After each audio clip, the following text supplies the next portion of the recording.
2025 has been a year that Manchester United fans will never forget, but for all the wrong reasons. It's been a terrible year. 2026 has to be different, and it can be. There's just a few things that we need to do. Now, I know what you guys are thinking. AJ, you sound absolutely horrendous today.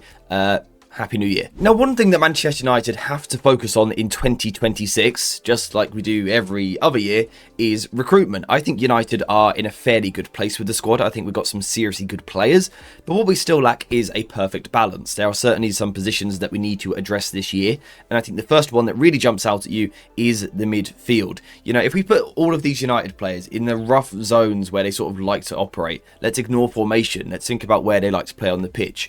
You know, we're lacking midfielders. We are seriously lacking midfielders, especially when you consider that Casemiro is probably going to leave in the summer, and I also get the feeling that Ugarte will as well. United lack players who are natural playing in these zones. Now, I know that Bruno Fernandes has played there a lot this season, but I will come back to why I don't think we should do that in the long term shortly. United need players that can play in these zones. Those players need to be athletic. We know that in the Premier League. It's such a physically intense league that these players physically have to be able to cope with the demands of the league, but also technical quality. I think United are crying out for a midfielder which is a pass first player, someone who wants to get the ball and pass the ball, has an understanding of rhythm, of tempo, when to keep the ball, when to speed it up, when to slow it down, when to play long, when to play short. United are crying out for that in midfield. We have to find it this year. January or the summer, I don't know, but we have to find it.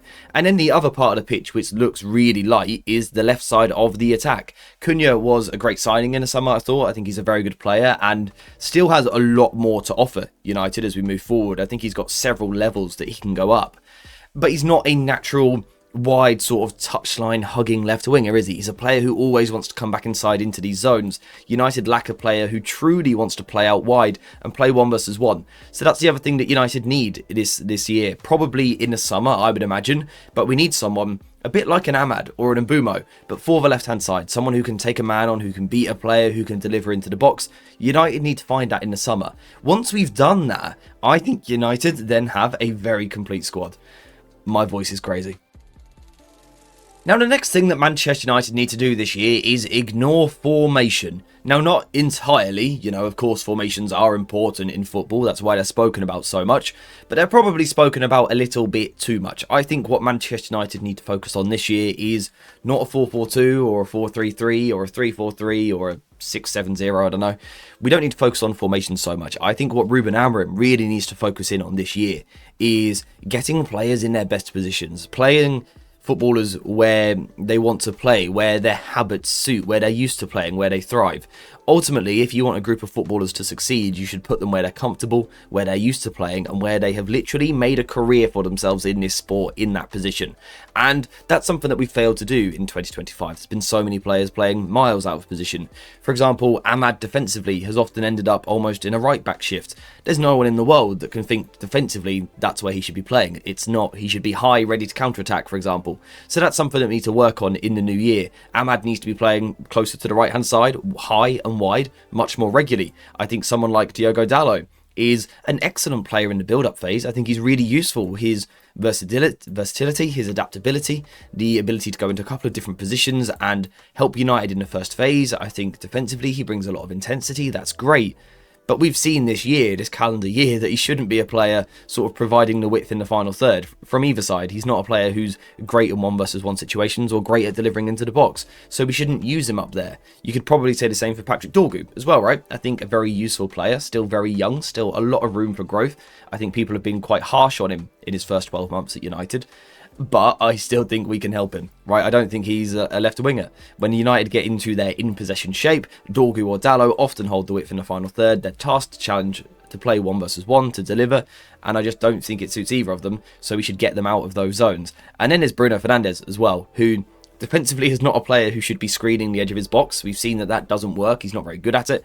But also on the ball, shouldn't be so deep. We are talking about one of the best creators to ever play the sport. Let's get him high this year. Let's get him in forward positions where he can attack the opposition. I don't mind what formation we use to do that, but let's just get these players into zones that suit them. For Ahmad and Mbumo, that's starting wide and coming inside, whether that's from the right or the left. Get them out of those half spaces. Get them in positions where they can pick the ball up and they can attack people. We have to do that this year. Just like to once again acknowledge the state of my voice today. Now, sort of sticking with that idea of formations aren't the most important thing in the world, I think the intentions this year need to be different for Manchester United. We have to be a team that defensively plays on the front foot much more regularly, simply because if you want to succeed in the modern game, that's how teams play. Like, look at any good team in the world right now. They all put pressure on the ball high up the pitch. They suffocate the opposition. And United do that occasionally. Against Brighton, for example, we were fantastic in the press and we looked so dangerous in that game. But more often than not, under Ruben Amorim in 2025, we haven't done that. You know, we've been a deep team, a team that's very passive off the ball. Sometimes because of the structure, sometimes because of players not understanding the instructions, perhaps. But I think the most important thing is, when we're passive, it's a problem for Manchester United. Why? Well, because it makes us easy to attack. When you get loads of players behind the ball, you don't press high up the pitch, and you let the opposition have the ball, that makes you very easy to play against, right? Because for the opposition, they can play almost this part of the pitch unchallenged at times against United. If a team can do that, that's easy for them, making Manchester United easy to attack. It is easy to move the ball forward against United. Whether we're in a back four or a back three, it doesn't matter. We are easy to attack. And the other problem is we're also too easy to defend because of this same idea. Now, this is a bit more sort of suited to the back five, but when Manchester United drop into that back five shape and we say, you know, let's put Ahmad over here in a wing-back position. When we play in this shape and we end up passive, when we're passive, that means we're deep. When we're deep, that means we've got lots of players sort of close to our own box. That makes us easier to defend against, right? So let's say we do win the ball, Lenny Yoro wins the ball in the tackle. Because we've got so many of our players deep now, because we're playing passive, we're just miles away from the opposition goal. So when we win the ball back and we want to quickly transition, it's difficult for us to do that. Whereas if we were pressing high, if we were aggressive, if we were on the front foot, we'd be winning the ball up here and all our forwards would be in great positions where they can now attack the opposition goal. So it's a very simple idea. I don't mind what formation we use to achieve it. United have got to play on the front foot. We saw against Wolves what happens when you're passive in the Premier League. Any team, even the worst team in the league, can come and cause you problems. And that shouldn't be happening. United have to get on the front foot. And for me, that isn't a player-based thing. That is a Ruben Amorim attitude and mindset thing. He's too cautious. He's got to take that handbrake off and let the team play.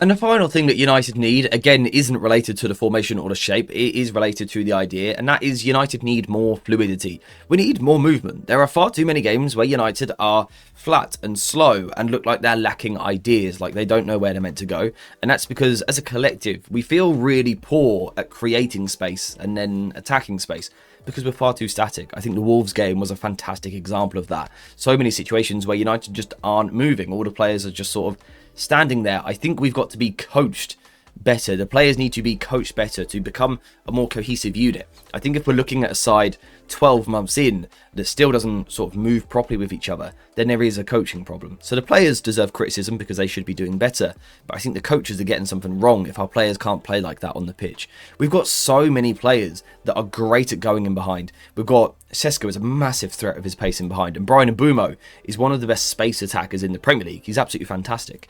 We've also got so many players that are great at getting the ball to feet. Kobbie Mainoo, Bruno Fernandes, Cunha, if you want to bring him in, Mason Mount, great at playing with the ball to feet. We've got players that are fantastic at coming inside the pitch. Brian Mbumo is great coming inside, so is Ahmad. Bruno Fernandes can do it as well. But they can also go outside as well, and Mbumo can go and play wide. Ahmad can go and do the same. So United have got so many players that are so suited to playing in different ways. Going in behind, coming short, going wide, going narrow.